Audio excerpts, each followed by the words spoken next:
Hello, my name is Jeremy Barnes, and today I'm going to do a trailer reaction to the first official trailer for Ant-Man and the Wasp, Quantumania. I'm excited for this movie. I've heard good things from the Comic-Con and D23, so let's check it out. I used to ask myself a lot of questions. Scott, you're at XCOM. How are you an Avenger? That doesn't make sense. But everywhere I go, people tell me the same thing. Thank you, Spider-Man! People still need help then. That's why we made this. Like a satellite for deep space, but quantum. Wait a minute. You're sending a signal down to the quantum realm. Turn it off. Who made it? Oh, Scott?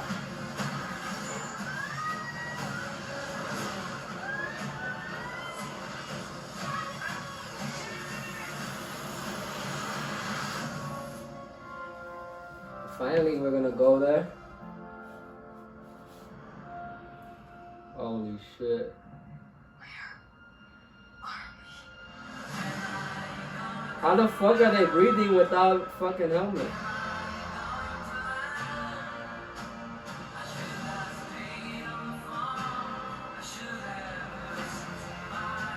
It's a secret universe beneath ours. Oh, this shit looks dope. There's something I never told you.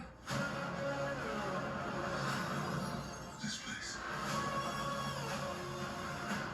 It isn't what you think.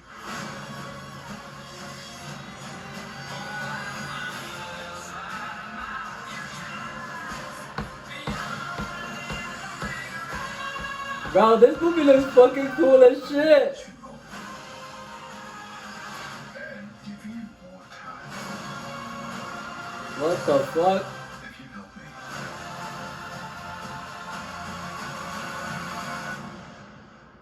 So, what's it gonna be? Ant-Man.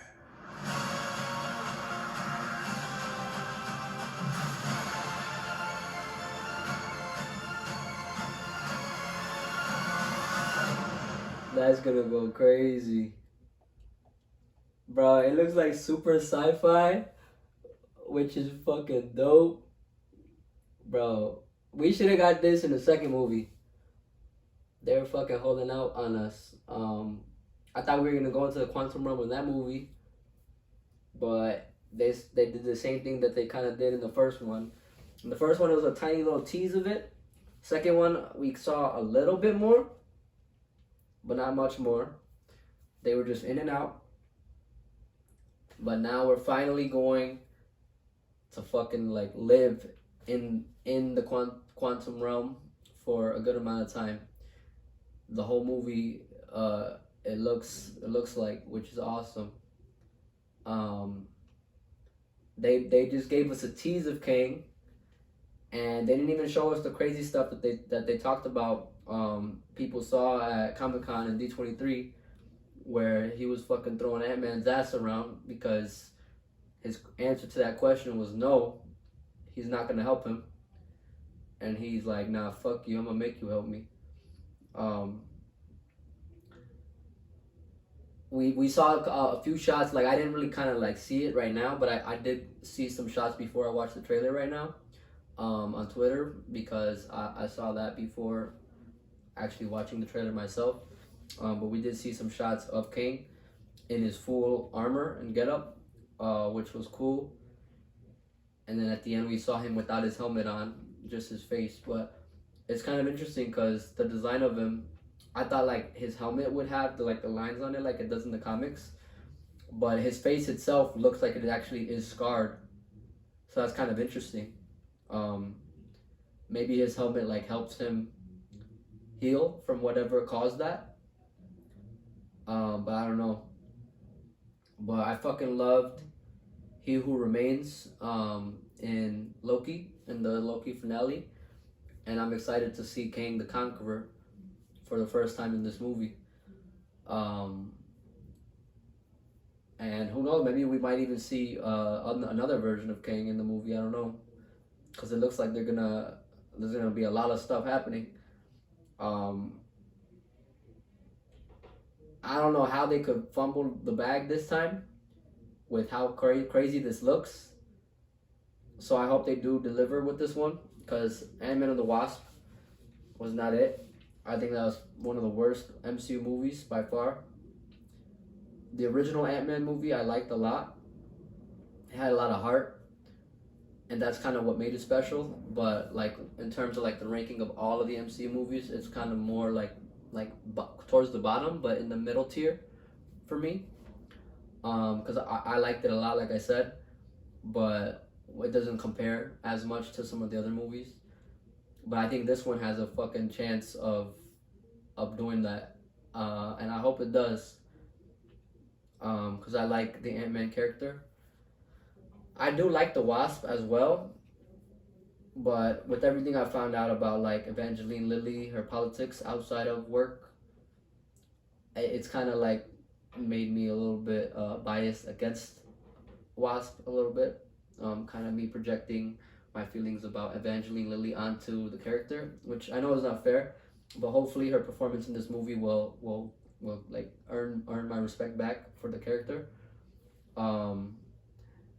But honestly, like she doesn't seem like a big focus in the movie from this one trailer. It does seem more like Ant-Man's movie, going back to the original Ant-Man, which is a little bit unfortunate for her.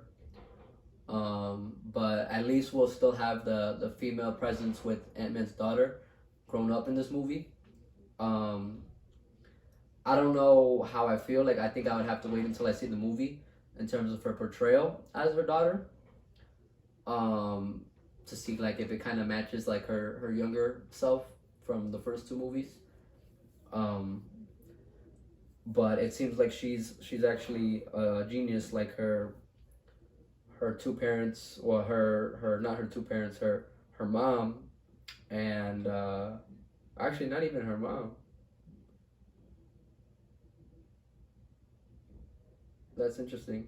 For some reason, I'm thinking that she's Scott and Hope's daughter, but she's not. She's Scott's baby mama's daughter. But I guess she's interested in her dad's father figure. So her like grandfather figure, I guess you could say, and all of his science, and she's doing some science of her own. So that's kind of cool to see. I don't know who she was building that quantum device with. That was unclear, but it seems like it was not very thought out in terms of like the safety of it. But I'm excited to see what happens in the movie for sure and see more from it. I'm excited for Black Panther. That's the next thing. A few weeks away. I think it's gonna go crazy. And then we're gonna get the Guardians of the Galaxy holiday special. We just got that Halloween special, and that was pretty decent. I felt like it was a little bit lacking, but just because of the like amount of time it was, and I just wanted more, which means that it was good. But I hope the holiday like Christmas special is a little bit more kind of contained, where it doesn't leave me wanting more, and like I just have fun with what it is as itself, as its own little thing. But we'll see.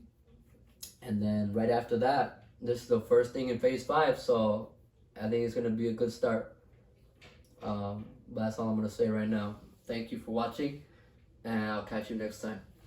Peace.